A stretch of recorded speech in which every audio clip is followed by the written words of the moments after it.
авч төрдөг байж.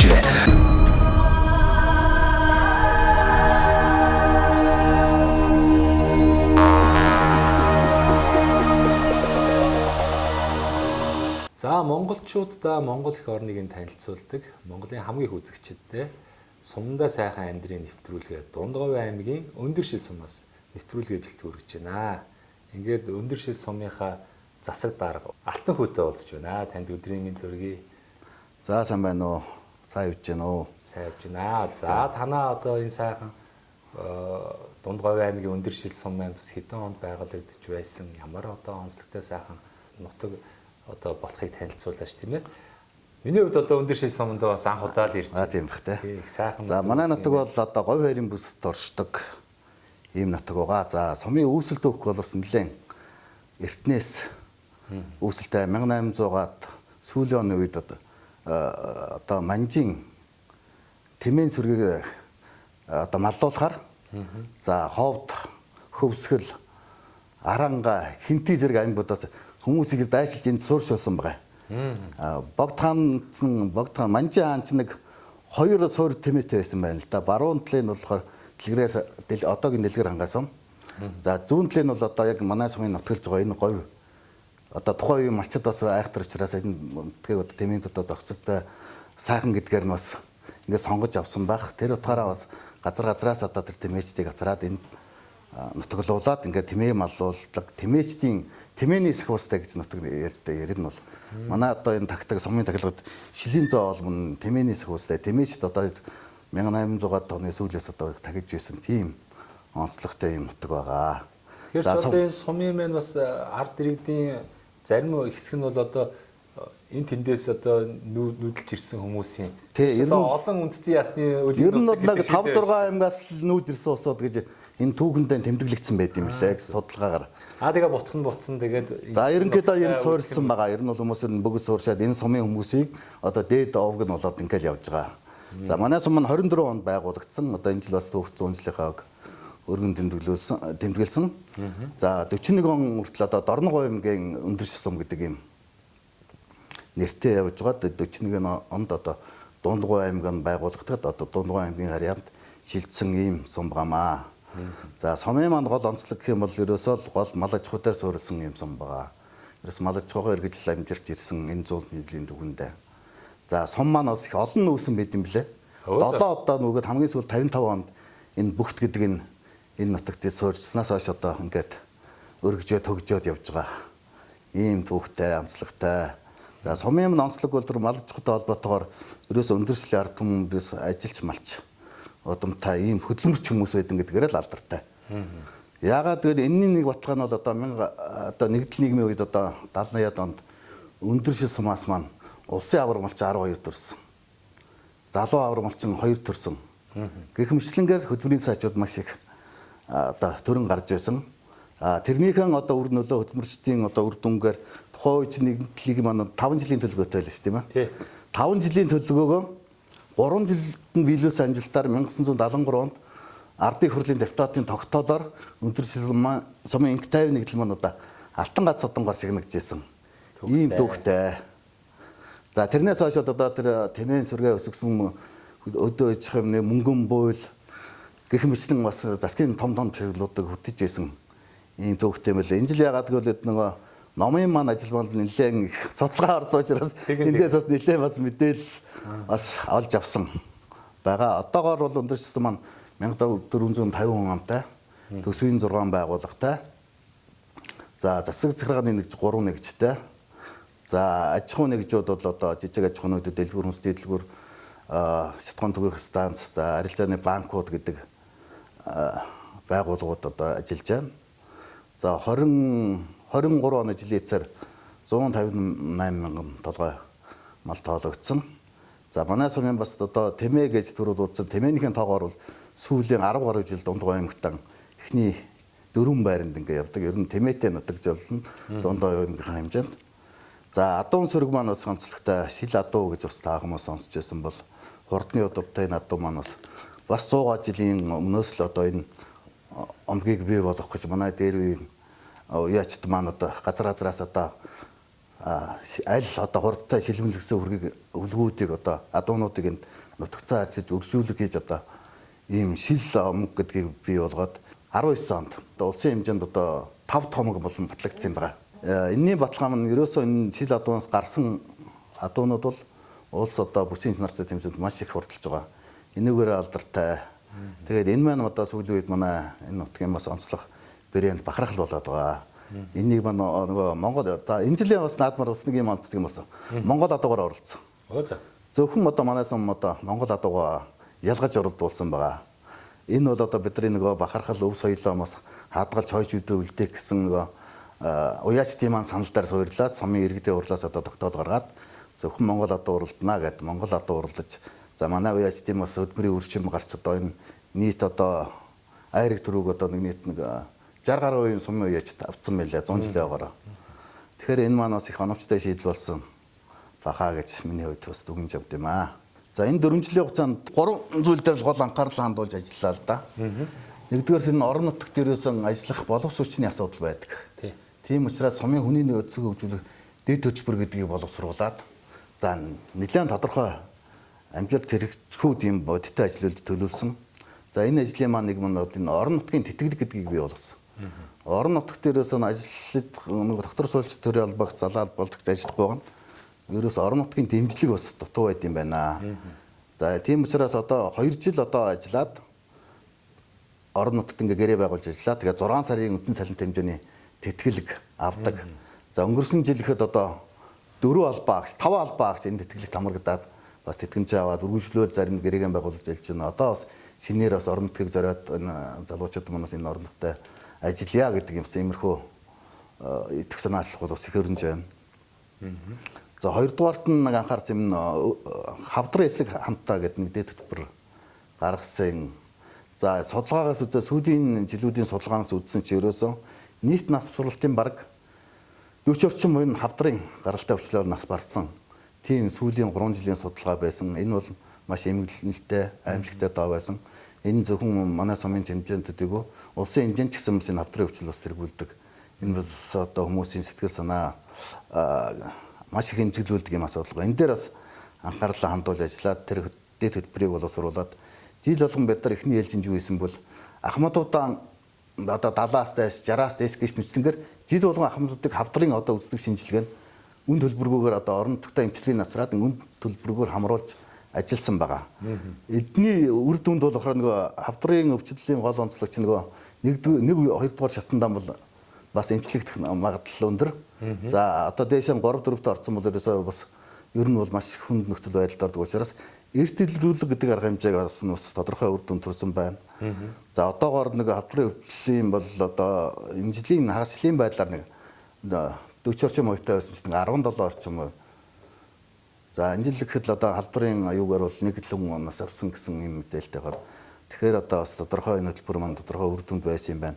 За тэрнээс гадна энэ хөтөлбөрийн өрөөнд хийж чадах, орон нутгийн хийж чадах ажил бол ерөөсөн энэ нэг иргэдийн одоо амьдралын хэв маяг заншил одоо эрүүл ахуйн сургалтыг маш их өгөх шаардлагатай юм билээ. Одоо яаж хооллох вэ гэх мэтлээ хөдөлгөөн одоо гэх мэтлэнгээр. Тийм учраас энэ дээр бол сурвалжлалын ажил нэлээд явагдсан. За нөгөө талаас бол эрт илрүүлгийн ажил ингээд явагдсан. Учраас одоо бас хавдрын буурсан байгаа. За би түрүү бас нэг хүний нөөц хөтөлбөр дээр хэлгээ мартсан байна.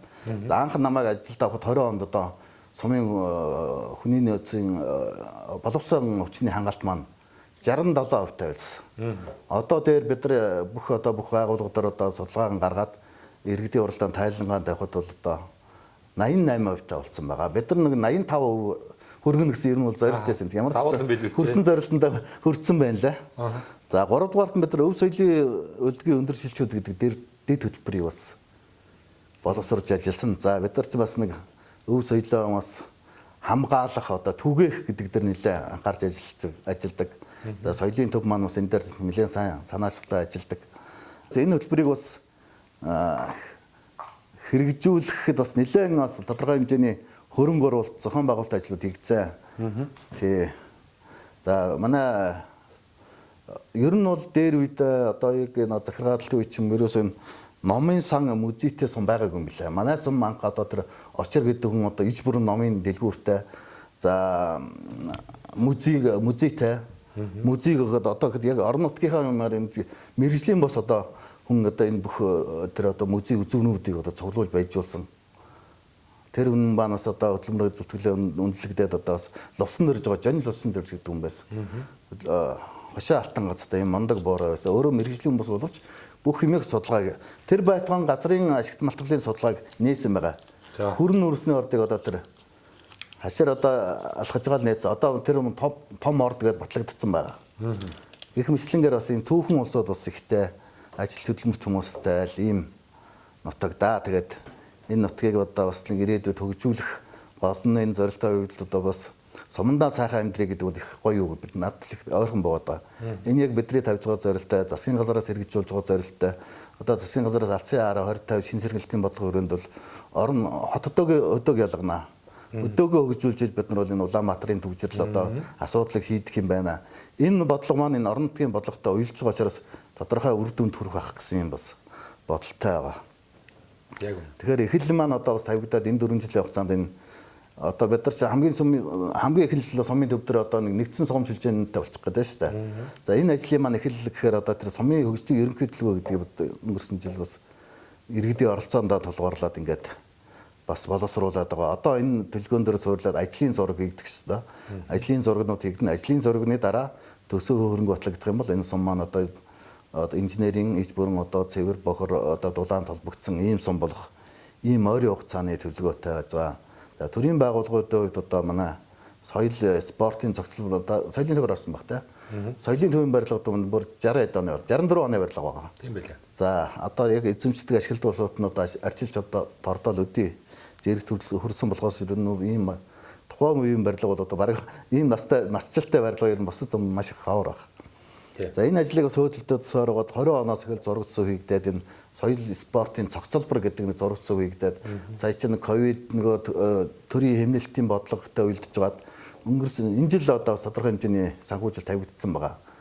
За тэгээ эх жилээс одоо эх жилийн одоо бол өгүүлж болж ажил эхлэхгүй байх. Тэгээд эх жилээс эхлээд 26 онд хүртэл соёл спортын 250 хүний багтаамжтай юм хоёр заалтай юм цогцлбор барилга маань баригдах юм.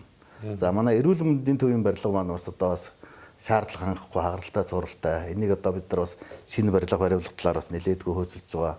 За яг хараахан улсын төсөв суугаагүй нь одоо тэгээд тун болохгүй одоо бид нар энэ барилгыг одоо шинээр барьж чадахгүй бол одоо орон нутгийн төсөв одоо их засвар хийх гэж төлөвлөж байна. За бос сургууль одоо юуны хувьд бол цэцэрлэгийн хувьд бол харьцан одоо шинэ барилгуудтай ажиллах одоо тоног төхөөрөмжтэй ажиллах орчин нөхцсөн бүрдсэн ийм байгууллагууд байгаа. Тэгээд ерөнхийдөө сумын ажил чинь нэг төрийн эдэн байгууллагуудын нуруунд байрал бүх ажил явдаг шүү дээ. Хог цэвэрлсэн ч явж лээдэг. Одоо гамшиг болоод өсдөжэл зөөгөл явж идэг манай төрийн албаагч нэг ийм ачаа үрдэг усууч тэгээд сум чинь 100 орчим төрийн албаагч ажилтгий. Энэ бүхнийг бас ажиллах нөхцөлийг үрдүүлэх одоо ажиллаж байгаа хэрээр бас тэднийхээ бас доктор суурьтай ажиллуулах шагнаж оромжуулах тал дээр бас нэлээд бас бодлоготой л жил болгон бид нар нэг төрийн байгууллагуудын хамтын ажиллагаа гэж нэг арга хэмжээ зохион байгуулдаг юм. Урлаг спортын янз бүрийн хуралдаан тамцаа болно. Энэ үеэр одоо жил болгон нэг төрлийн албаагчийг бид нар 3 төрлийн албаагч одоо гэртээ болгоод байгаа. Төрийн албаагч маань сайн санааны хандив өрнүүлээд албаагчтай бас гэртээ болгодог, малжуулах арга хэмжээ яадаг, хашаажуулах гэх мэтлээ бас жил болгон одоо нэг одоо төрлийн албаагч нийгэм асуудал тодорхой хэмжээний дэмжлэг үзүүлж ингэж бас ажилладаг.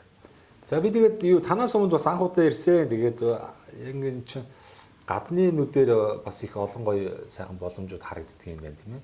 Бас энэ орон нутгад олон жил амьдэрсэн хүмүүс чинь бас нөгөө нэг газараа байгаад ахаар бас тэр болгон зарим нэг одоо оновчтой зүйлээ бас олж харахаа болчдөг тал байдаг юм шиг байна шүү дээ. Тэгээд би ч одоо Монгол орныхоо 12 жилийн хугацаанд 290 сумаар тойрлоо. Тэгээд сум болгон дээр ирэхэд л одоо өөр ингэсэн давуу тал одоо нөөц болцоонд харагдаад байгаа байхгүй юу.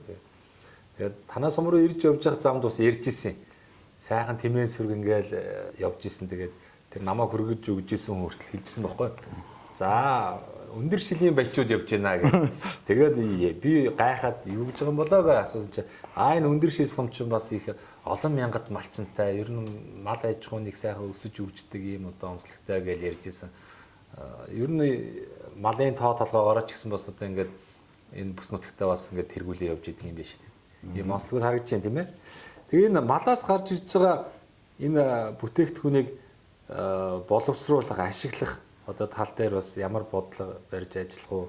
Ер нь бол яг гоо ингээд нийтлэг хандлага бол нөгөө малчид маань нэг малынхаа махыг нэг борлуулах юм. За нэг хавартаа нэг одоо үн арай хурж байгаа ноолураа нэг самнах юм. Бусдаар бол одоо тэгээ ноос маш хямдхан байна. За арь шир бол одоо баг хаягдаад ингээ өргөдөө дуусчин тий. Тэгэхээр энэ дээр бас ямар бодлогод ер нь цаашдаа хэрэгжих бол аймагаас бас ямар бодлого барьж байгаа юм бол энэ олон сумаар явж байгаад ард иргэд малчид за нийгмийн салбарын төлөөлөлд сумын удирдлагууд хүртэл бас янз бүрийн санаа дэвшүүлдэг л дээ. Жишээлх юм бол одоо хуучин нэгдлэгээд одоо том байгууллага байлаа шүү дээ. Тэгээд сумаас гарч байгаа бүхэл бүтээгдэхүүнийг одоо цуглуулад анхан шатны тортлтыг хийгээд дотоод гадаадын үйлдвэрлэлүүд нийлүүлэх энэ төргээд том ажлууд хийгддэг байж. Тэгээд нийгэм солигдоод энэ бүх зүйл маань нөгөө нуруу усны хойно бол тэгэл бас хэцүүхэн цаг хугацааг бид нар туулж ирлээ шүү дээ. Бид нар чинь монголчууд маань үйлдвэрлэгч орн байлаа. Одоо 90 оноос өмнө одоо бүхэл чиглэлийн салбар үйлдвэр том цехүүд ялангуяа бүр орон нутагт аймагуудад хүртэл одоо тэр сайхан үйлдвэрүүд байлаа. Тэгээ энийг одоо эргээд сэргээх тал дээр төр засагчсан одоо анхаарлаа одоо хандуулж авах шиг байна гэдэг. Ийм санаачлага одоо гараад байна л да. Хуучин нэгдэл гэдэг шиг одоо орчин цагийнхаар бол одоо хувьцаат компани гэсэн одоо тодтолтой ийм 330 хувьцаат компани байгуулах юм бол одоо сум орны хөгжилд хэрэгтэй байна. Жишээлх юм бол танаа 1400 гаруй иргэд маань те энэ хувьцаат компани хувьцаа эзэмших гишүүн байдаг юм уу? За боломжтой малаараа мөнгөөрөө нийлээд анхан шатны хөрөнгөө босгоод энэ бүс нутгаас гарч байгаа түүхийдийг одоо татад цуглуулах, боловсруулах, за эцсийн бүтээгдэхүүн хийх гэдэг юм уу? Бүр цаашлах юм бол төр засгаас одоо маш олон мөнгийг одоо янз бүрийн төсөлд зарцуулаад байна шүү дээ. Энэ 330 сумдаа яагаад ингээд сумын онцлогтод тааруулсан үйлдвэр цэх одоо аж ахуй байгуулалтанд одоо анхан шатны тэр мөнгийг одоо олгоч болдгоо юм тийм. Ингээд явчих юм бол сумын хөгжил дэвшилт хэрэгтэй байна гэсэн зүйлийг ярих юм. За яг энийг бол нэг арай өөр хөлбрээр одоо шинэ хоршооч гэдэг юм уу юм хоршоодлох хэлбэрээр бас олон жил явлаа шүү дээ. Өмнөх одоо хоршоонууд бол нэг ченжи маягийн тогтолцоотой ингээд нэг явж исэн. Сумаар ингээд явхаар бас яг хөрсөн дээрх бодит амьдрал бас янз бүр л байна. Тэгэхээр та энэ орон нутгтаа бас олон жил ажиллаж амьдэрсэн ингээд орон нутгийг удирдах байгаа хүнээр ер нь сумаа хөгжүүлэх ялангуяа эдийн засгийг хөгжүүлэх тий нэмийн өртөг шингээх ажлын байрыг бий болох чиглэлээр бас ямар ажлуудыг зохион байгуулалт төр засгаас аймаг орон нутгаас бас ямар бодлого барьж ажиллах юм бол бас их өгөөчтэй зөв хууль дүрм журм болох вэ тий энэ дээр бас та өөрийнхөө үзэл бодлоо суулцаач. За нөхцөл байдал бол одоо бол маш хүнд байгаа юм л тий одоо өөрийнхөө бүтээгдэхүүнийг одоо зах зээлд борлуулах үйлдвэрлэсэн бүтээгдэхүүн гэсэн үг шүү дээ. Яг боломж маш бага байгаа. Энэ бас маш олон учир шалтгаантай байна. За цөөвтрөөр одоо борлуулж байгаа хүмүүс маань ерөнхийдөө нэг ченжтэй нэг тавар мал борлуулж байгаа сууд ятсан. За ахиухан тавар борлуулж байгаа сууд бол одоо нэг зөөврлөөд одоо эмэлч юм уу налахын бойр оруулаад малаан борлуучдаг. За түүхэн үеийн үед одоо бусд нь ялгаагүй л дээ ерөнхийдөө нэгдсэн тогтолцоо байхгүй гэдэг маань одоо бас маш хүндрэлтэй байгаа. Энийг одоо шийдэл нь бол одоо орон нутгийн хувьд одоо бас нэг жоохон цех байгуулахыг үзчихсэн юм аа. Орлого үүдээ нэг дайвар бүтээгдэхүүний цех гэж бас нэг зээл олгоод ингээ яаж ялаа нэг 30 сая төгрөгийн зээл. За жижиг дунд үйлдвэрлэл одоо ногоо тарих гал бас нэг жоохон зээл олгоод байдаг. Энэ маань сууд нэг зах зээл гэдэг юмтайгаа уялдаад болохгүй байх шиг надад санагдаад байгаа. За энэ сүүлийн баг 20 жил нэг 50 гаруй төсөлд одоо зээл олгосон байдаг. Тэрнээс ер нь бодиттой үр дүнтэй болсон юм ер нь маш том ховор. Тэгэхээр энэ нөгөө хүн амын борлуулах зах зээлээ маш тодорхойлохгүй бол сумын одоо хүмүүсийн хэрэгцээнд зориулсан юм хийхээр ерөөсөө явахгүй байхгүй юу. Тэгэхээр суманд одоо жижиг дунд үйлдвэрлэл одоо бүтээгдэхүүн үйлдвэрлэж байгаа улсууд бол Улаанбаатарын зах зээл тийм үү? Экспортод гарах гэхээр нэлээд том болооч шүү дээ. Тэр чиглэлээр юм үйлдвэрлэх бол угаасаа сумдаа нэг зориулаад нэг 10 70 хийдэг бол үнэхээр явахгүй зах зээл болчиход байгаа. Тэгэхээр одоо тэр засгийн газараас хэрэгжүүлж байгаа энэ шинэ оршоо хөдөлгөөн арай бодиттой бас хэрэгжих юм юунууд байна уу гэсэн зорилтууд байна уу гэж харж байгаа. Өмнө нь бол одоо хоршоо хөгжүүлэхэд бас олон жил ярьсан л та. Тэр нь бол ямар ч бодиттой үр дүн түрээгүй маань санхүүжилтийн асуудлыг шийдэж чадаагүй. Одоо бол одоо Манай сумд одоо 6-7 хоршоо энэ жилийн үед байгуулах гэж байгаа. За түрүү чинь одоо бас зээл хүүгээ аваад одоо ажиллаа эхлэх гээд ингийн периметр гэдэг бас байр саван бариад явж байгаа ажлууд байна.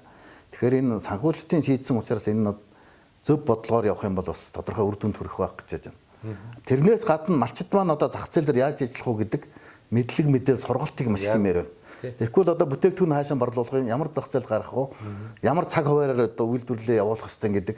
Гэх чи одоо өдөө аж ахуйн одоо менежментийн чиглэлийн сургалт гэх юм. Энэ сургалтыг одоо малчид хоршоодод маш сайн өгж бод манай оршоод малчидтай өөрсдөө мэдлэг чадвартай болж байж зах зээлд өрсөлдөнүүгээ хичнээн мөнгө өгөөд тэгэл нөгөө мэдлэг чадвар одоо бүх юм дутагдах юм бол бас тодорхой үр дүнд хүрэхгүй байх магадлалтай. Тэгэхээр одоо энэ аян маань зөвхөн нөгөө сонгуул үеэр эхэлсэн гэдгээр нь хүмүүс жоохон тийм бүр хүлээж авсан. Одоо бол ерөнхийдөө зөв байна. Хоршоо болъё гэдэг дээр усууд нэгдэж явах шиг байна. Тэгэхгүй бол жалгандаан одоо нэг дангааран ганцаар эдэн малаа маллаад нэг хэдэн малаан зархаар одоо тэр борлуулах хүртэг нэмэгдэж байгаа байхгүй нэг 100 хөл ноолоор зарахын одоо борлуулах юм бол одоо хааш явж орлого. За аруулаа нийлээд явах юм бол тэр нэг зардал нь багасаад ирэх юм бол орлого нэмэгдэнэ. За бүтээгдэхүүний ах бол одоо нэмэгдэх гэдгийг энэ тал дээр л одоо нэлээд сайн сургалтыг хийж өгөх юм бол одоо малчтын маань орлого нэмэгдэх бол бүрэн боломж байгаа. Тэгэх юм бол орлого нэмэгдэж манай малчтан маань одоо бас өөрсдөө хөрөнгө оруулалт их нөхцөл бүрдэн шүү дээ. Тэгэхгүй бол одоогийн нөхцөл байдлыг харахад бол ерөнхийдөө нэг жоохон зээлээс зээлийн оронд л яваад байгаа. Шатгууна колонгос зээлээр авдаг тухайн тэгээ эргээд нэг тодорхой хугацааны төлдөг. Нэг орлоготойгоо уялдуулаад нэг хавар нэг ноолуурын орлого, ноос ноолуурын орлого, намартаа мал урлуулдаг. Гэх мэтлэн бол одоо энэ цагаарын үед ч гэсэн одоо бас өндөрлөө болоод байгаа. Хэрвээ нэгдээд ингэх юм бол малчид маань нэгдээд өвс тижээлийн бэлтгэх боломж бүрдэж байна. Тэгж яжин цагаарын эрсдлэг давна ухаас одоо яг сум орон нутаг бол одоо нийт одоо малынхаа хэмжээгээр бол хангалттай хэмжээний одоо нөөц бүрдүүлэх санхүүгийн ямар ч боломжгүй байгаа байхгүй. Тэгэхээр малчид өөрсдөө нэгдээд одоо нэг 5 айл 10 айл өвсдөжл одоо тарьдаг юм уу эсвэл бөөний үнээр худалдаа авдаг юм уу тийм ээ. Тийм боломжууд байгаа учраас энэ дээр зайлшгүй нэгдэж байж хамтарч байж л одоо тодорхой үр дүн төрнө гэдэг. Ийм л миний хувийн бодол бол ийм л байна да. Яг энэ мэн одоо ерөөхдөө иргэдийн оролцоон дээр тулгуурсан одоо ийм зүйлийг хийх гээд байна л та. Болдог бол яг уу тий би бас буруу зөрүүч ярьж магадгүй. Зүгээр яг болдог бол нэг компани бол тий компани одоо томоохон компаниуд чинь хэдэн мянган ажилчин биш тий.